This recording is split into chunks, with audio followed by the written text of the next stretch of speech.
Hello, it's Richard Watson, and welcome to L'anglais the Easy Way.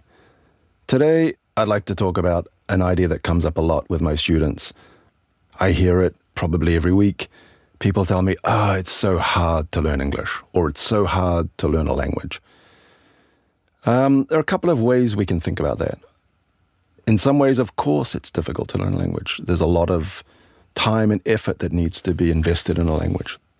We need to learn vocabulary, we need to learn tenses, we need to know how to say things, and we need to practice. Of course, that is an investment. Time and effort need to be invested. But the other way you can think about it is that it's not hard, it's just easy, but very, very slow and gradual. And unfortunately, in our culture, we tend to confuse those two. Things which are slow, we tend to say are difficult, whereas in fact, they could just be easy and slow. So I think one of the things you can do is to rewrite the story in your head. It's not that it's hard and you're struggling, it's that it's easy but slow and you're making constant progress. Often my students will tell me, but it's so difficult to translate my ideas perfectly. The question is, do you want to be a translator? And if you don't want to be a translator, then maybe you don't need to translate in your head. Maybe that's not the objective. Do you need to know why things are the way they are? If so, then you should perhaps be a comparative linguistic or a historical linguist. But that's not what most people want. Most people want to just be able to express themselves with an element of confidence, feel comfortable about themselves, and feel good about it. Unfortunately, in France, things are a bit special.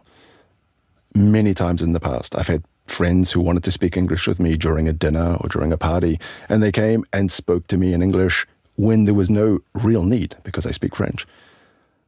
Generally, the response to that from the other people there, not all of them, of course, but many of them, the response was either, you're pretentious, you're speaking English, or, what terrible English. Almost a binary choice. Either your English is bad or you're pretentious because it's good. In other countries, it's not like that. In other countries, if someone wants to speak English or needs to speak English, they just speak English, and it's just a tool. No one's judging them. No one cares if it's very good or not very good. It's just a tool to communicate with. Again, is it hard to learn a language? Well, as we've already said, everyone's done it. We've all done it. We've all learned a language. It was long and slow, but I don't think anyone remembers it being hard. And then you'd have to say, what does hard actually mean? There are things that are hard. I'm pretty sure that if someone asked me to become a gymnast in the New Zealand gymnastics team for the next Olympics, that would be hard. That would be hard for me. But other things aren't hard. Is it hard to get fit? Is it hard to get in shape? Well, we all know. It's long, it's slow, it's frustrating. You have to go to the gym a lot, or you have to do a lot of exercise. Again, not hard, just long and slow. Is it hard to learn an instrument? It's the same thing. If you want to stretch the metaphor a bit, is it hard to get old? Is it hard to get fat? Generally pretty easy. So slow doesn't necessarily mean hard. People often talk about how easy it is for kids to learn, but they're just accelerating their experience. They get more experience more quickly, so it seems easier and faster. In our modern world, we often want immediate gratification. We want fast results. We want things that work quickly. We want to see our progress and see our results as soon as possible. In difficult, complex systems like languages or learning an instrument or getting fit, you can't do that. You have to be patient. You have to put your trust in the process, that when you're working, you're making progress. Things are moving and things are improving. We see that for diets. We see that for sport. We see that for every kind of method for complex systems. Here's another way of thinking about it. When you read English or when you listen to English, you are learning.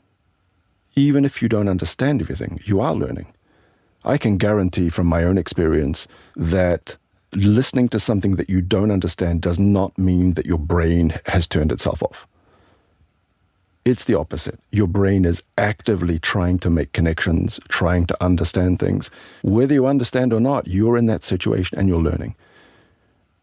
So if you want to make progress, put yourself into that situation, much as you are doing right now listening to me. Often it doesn't feel like we're learning because we don't understand everything. And when we're listening to English, we don't understand as easily or as much as when we listen in French. But the difficulty you feel is the sign that you're learning. That's a sign of learning. That's why you don't have that when you listen in French, because it's easy for you. You're not learning. Celebrate that difficulty. Look for it. Enjoy it.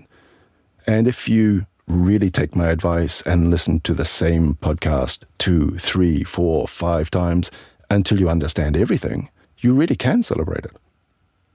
Think of it like this.